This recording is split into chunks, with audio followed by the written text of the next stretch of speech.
What's up everybody, it's Robin Gaming here. So we've seen some pretty awesome games at E3 2016, and what I pretty much do at the end of every single E3 is talk to you about the top 5 games that personally got me the most excited. So yeah, it is a really, big personal list, and therefore I would of course also like to know your top 5 in the comments, so make sure to share that with me. But for now I'd say let's get into it. This is going to be my top 5 of the games that got me personally most excited after seeing, whether it's gameplay or trailer or whatever at E3 2016. I'm gonna start off with 2 quick honorable mentions that I really wanted to, just briefly talk about, and that's one, Detroit Become Human, because that's a game of course by Quantic Dream that I knew I was gonna like, by the time I would play it, but I don't necessarily always look forward to the Quantic Dream games, and they really sold me on the idea with the quick little gameplay thing that they showed at the Sony press conference. I thought it was awesome. I can't wait for it now. I'm actually really looking forward to it.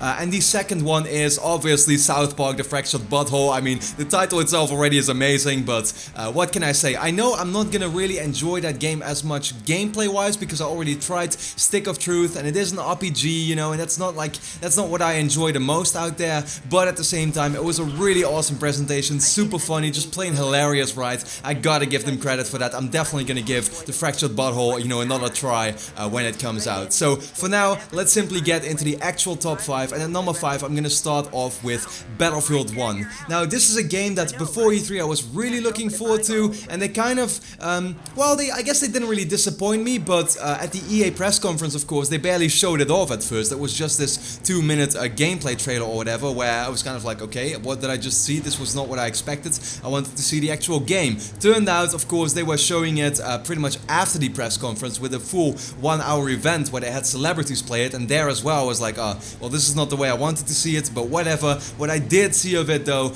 looked awesome. I absolutely can't wait for it. Battlefield 4 is one of my most played multiplayer games on the PS4, and what Battlefield 1 is looking like is pretty much that, BF4 but taken to, of course, the new setting of World War I, which is just super awesome because we haven't seen really big first-person shooters go back in time for a while. So everything I saw of it, it looked kind of familiar because I'm a big Battlefield 4 fan, but at the same time I know I'm gonna put, once again, hundreds of hours into that game for sure. So yeah, Battlefield 1, number 5 of the games that got me most excited. Then at number 4, this was probably one of the biggest games at the Sony press conference. They of course started off with it. It's the new God of War 4, whatever you want to call it. They're pretty much taking it to a complete new setting this time around with Norse mythology, new voice actor for Kratos, and it just, it kind of feels like a reboot when it isn't exactly that. It's actually going to be a continuation from God of War 3, but at the same time, yeah, it has that complete new look and feel to it, which I think is really cool. What I saw of it, just the more focus on storytelling, everything like that, I'm really digging it. I can't wait for God of War 4. That game is going to be absolutely awesome.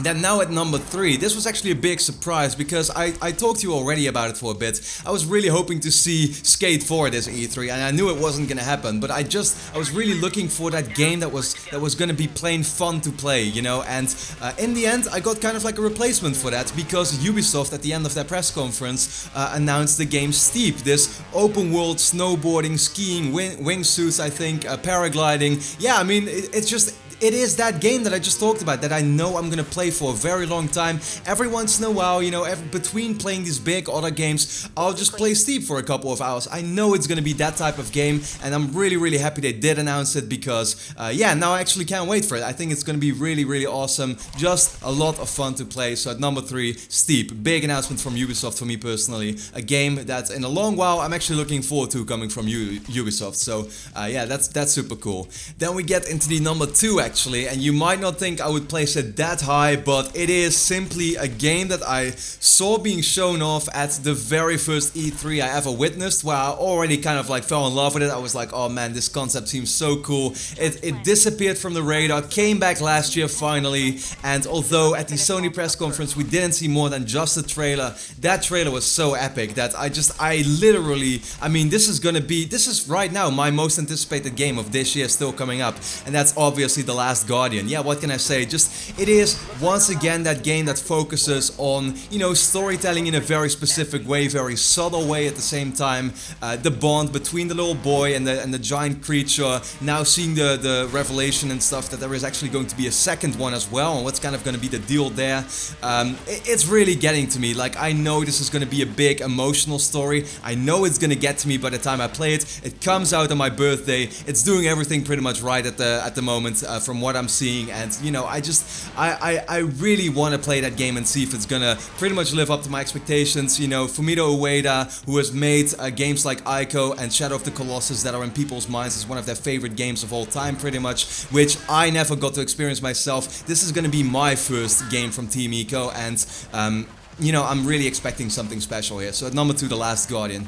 Then finally we get into the number 1, and the funny thing about this game is we don't know a lot of it right now actually at all, but it was a big surprise at the Sony press conference. It was something where, you know, of course you all know, I got into Metal Gear Solid, like what was it, a year back or something, maybe a little more than that, actually 2 years by now probably. And I played through all those games. I became a big fan of Hideo Kojima. I know what has been going on with him at the, you know, at Konami, of course, the whole kind of like backlash there. Now he finally came back and reintroduced himself with a complete new game where we only saw a big teaser. We don't at all right now know what the game is going to be about, but the Death Stranding trailer was absolutely awesome.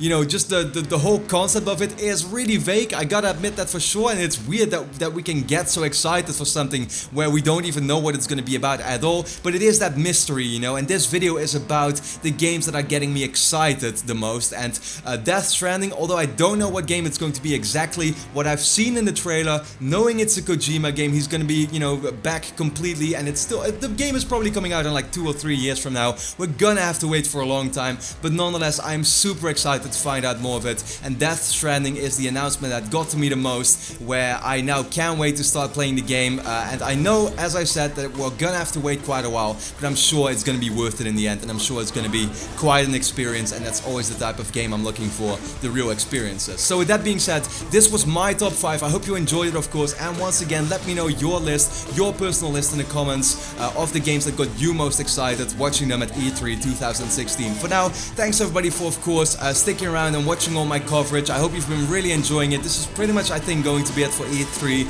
So leave a quick like if you did. Really helps me out, of course. And then for now, thanks a lot for watching. Hope to see you again next time.